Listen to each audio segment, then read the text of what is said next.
Hey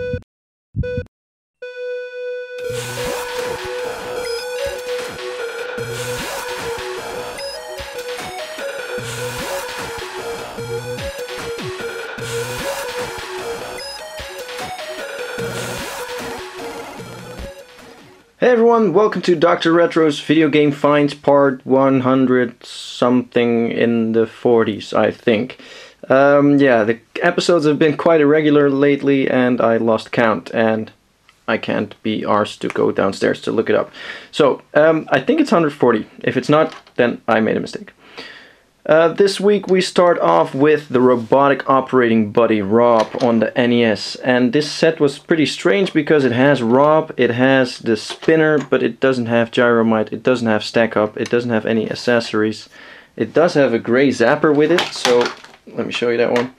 This is the gray zapper, so I think this was originally a deluxe set, since that came with the gray zapper.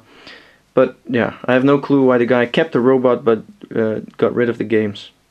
No, there's no real reason to keep the robot other than to have one very awesome looking robot, but functional, not really, but you guys all know that.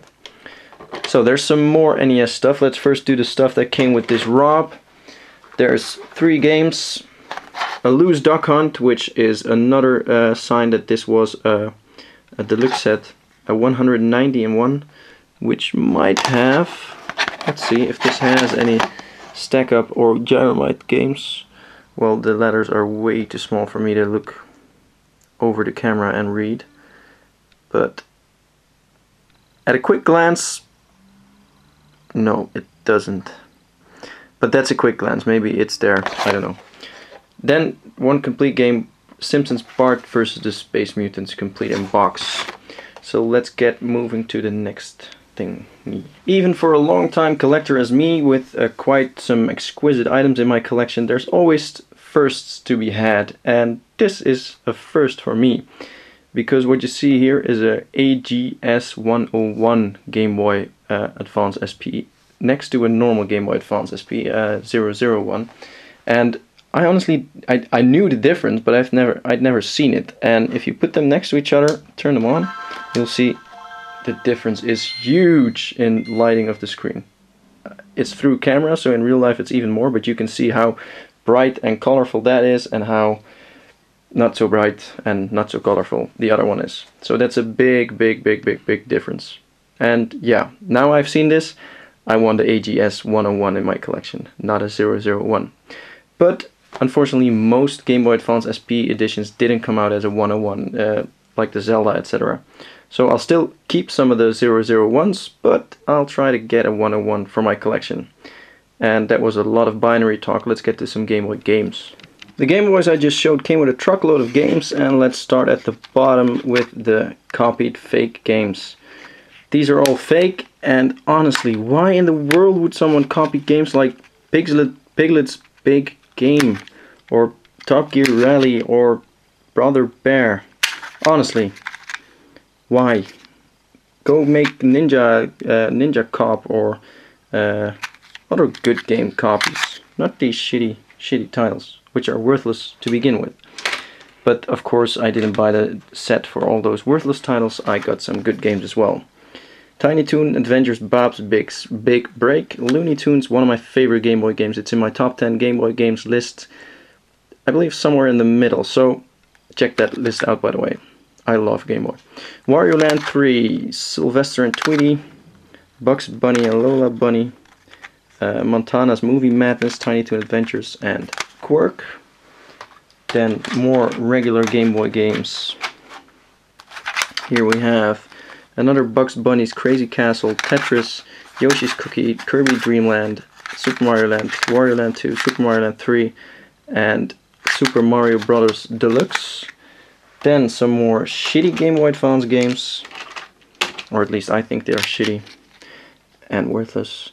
Winnie the Pooh's Rumbly Tumbly Adventure, Surf's Up, Rec Room Challenge, FIFA 06, Fake, Enchanted, Mickey Mouse Magical Quest, Tiny Toons Buster's Bad Dream, and Jimmy Neutron. Tiny Toon games are actually really fun in my opinion, and I'm gonna try to play that Tiny Toons Game Boy Advance game, because I never played that before. A couple more Game Boy Advance games before we get to the real reason for me buying the set, other than the AGS 101.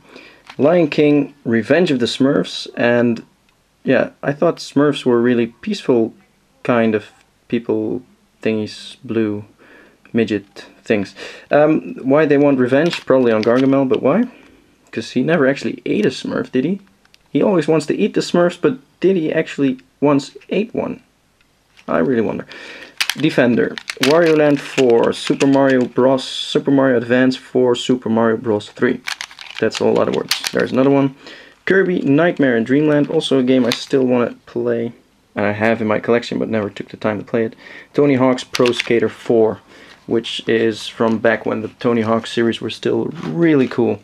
In my opinion, Tony Hawk 2 and Tony Hawk 3 have among the best soundtracks in video game land when it comes to soundtracks that have actual, like, normally released music, not designed specifically for the game. Because then Chrono Trigger wins, and Little Big Adventure 2, and stuff like that. So, the real reason for the set is, of course, Pokémons. Pokemon Crystal, Pokemon Yellow, Pokemon Blue, Pokemon Gold, Pokemon Red, Pokemon Silver. And then there's the Game Boy Advance Pokemons. Here's a couple with some wireless adapters. Leaf Green, Fire Red, Sapphire, Leaf Green, Mystery Dungeon, and Ruby. So that's a whole lot of Pokemon. Back to the NES. This is a set of NES games that came with a really ugly NES. It's really, yeah, brown. No, wait, let me show you. Normally I don't show consoles because they're really bland and boring, but this one, look there, brown, ugly as hell. But it's faded because of the UV rays. So the games that came with it are both American and European. Mega Man 2, the American version, DuckTales, the European, Gremlins, Battle of Olympus, Super Mario Bros. 2, Solstice, Mario Duck Hunt, Turtles, another Mario Duck Hunt, Double Dragon 2, another DuckTales, Pro Protector 2, Return of the Evil Forces, Wizards and Warriors 3, Pinball, then we have Ninja Gaiden 2, the Dark Sword of Chaos, and this is the European, American version, and then we have the European version of Part 1, Shadow Warriors, and Star Wars.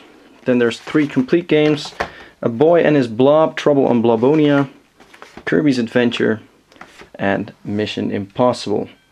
Then I was going to say that's all for this week, folks, and hope to see you again next time, but I forgot that something really cool came in.